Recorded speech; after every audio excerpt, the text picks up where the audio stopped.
Turing ka ng kaibigan ng kapihan dahil nakarating ka ngayong araw na ito. Kasama na rin ang kanyang gwapong boyfriend, si Cristo. Ito ang latest update sa pagdinig ngayon sa kaso sa leader ng kulto na si Senior Aguila. Samantala, laglaga na sikat na personalidad sa showbiz industry na si Nadine Lustre, sangkot pala sa grupong ito. Plano ngayon ni Senator Ronald Bato de la Rosa na sa mismong Socorro, Surigao del Norte, isasagawa ang ikalawang pandinig kaugnay ng mga aligasyon na pang-aabuso sa Socorro Bayanihan Services Incorporated o SBSI na sinasabing kulto na pinamumunuan ni Jared Escalario o mas kilala bilang si Senior Aguila. Aniya, posibleng sa susunod na linggo itutuloy ang investigasyon batay sa mapag-uusapan nila. Kasama sa gustong makita ni Senator Bato ang sinasabing White House nila Senior Aguila na puno umano ng mga armas.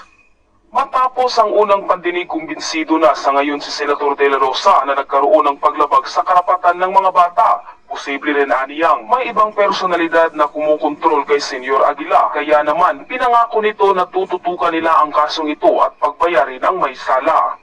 Samantala, viral na ngayon sa social media ang mga video at litrato ng sikat na personalidad na si Nadine Lustre at ang boyfriend nito kasama ang controversial ngayon na leader ng kulto na si Senior Aguila na nagtipon-tipon na tila may kaugnayan sa isa't isa. Ang kumakalat ngayon na video na kuha noong August 2022 ay makikitang dumalo sa isang pagtitipon si Nadine Lustre kasama na ang mga opisyal at ang leader na si Senior Aguila sa isang pagtitipon sa lugar mismo ng Surigao del Norte, kung saan ngayon namamalagi ang aktres na si Nadine Lustre at ang boyfriend nitong si Christoph Mario. Tanong ngayon ng marami, posible kaya nasangkot dito ang sikat na aktres na si Nadine Lustre pati na ang boyfriend nito sa grupo ng mga kulto sa Surigao del Norte? Nadine Lustre nagsalita na sa pagkakasangkot niya sa grupo ng kulto sa Socorro Bayanihan Services Incorporated sa Surigao del Norte na pinamumunuan ni Senior Aguila. At ito ang kanyang naging revelasyon.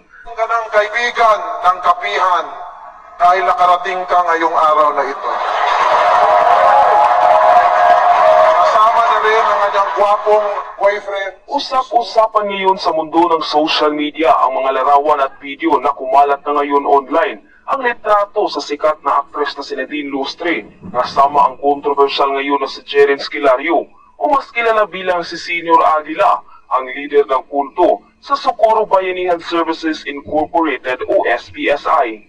Ayon pa ng mga netizens, naging biktima lamang raw ang aktres at napaniwala sa isang grade 7 lamang raw ang natapos. Kasi nga naman daw, kung meron umano silang artistang maihaharap lalo na sa kanilang grupo, ay malamang kapani-paniwala ang kalukuhan ni Senior Aguila at upang makalikom pa ng mas maraming miyembro at tagasunod ng kanilang mga nais na ipagawa.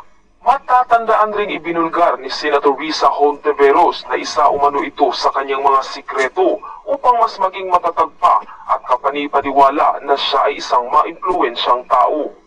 Si Senyor Aguila mismo, ang rapist ng mga bata, ang facilitator ng child marriage, ay nakatapak pa sa ating Senado at nagpapicture pa sa atin na mga senador. Sila po ay nagtatanim ng impluensya nila sa Manila at sa iba pang bahagi ng bansa. Ginagamit raw umano nito ang mga litrato na kanyang nalikom sa mga taong kilala at maimpluwensya upang siya ay paniwalaan at makalikom pa ng mas maraming miyembro. Samantala, nagsalita na ang aktres na si Nadine Lustre sa pagkakasangkot niya sa grupo ng kulto sa Socorro Bayanihan Services Incorporated o SBSI na pinamumunuan mismo ni Senior Aguila. Ayon sa kanya, maski umano siya ay nagulat sa kinahahantungan ng grupo ni Senior Aguila, lalo na ang mga kumakalat ngayon na impormasyon na siya raw ay sangkot sa grupong ito. Wala umanong katotohanan ang mga balita na kumakalat ngayon online. Wala rin umano siyang panahon upang patulan pa ang mga ganitong isyu, lalo na't hindi na umano ito bago sa kanya. Wala na siyang ibang binanggit kung ano nga ba ang tunay na pakay nila doon sa Sitio Kapihan, kasama ang iba pang opisyalis at mga lider sa Socorro Bayanihan Services Incorporated o SBSI sa Surigao del Norte.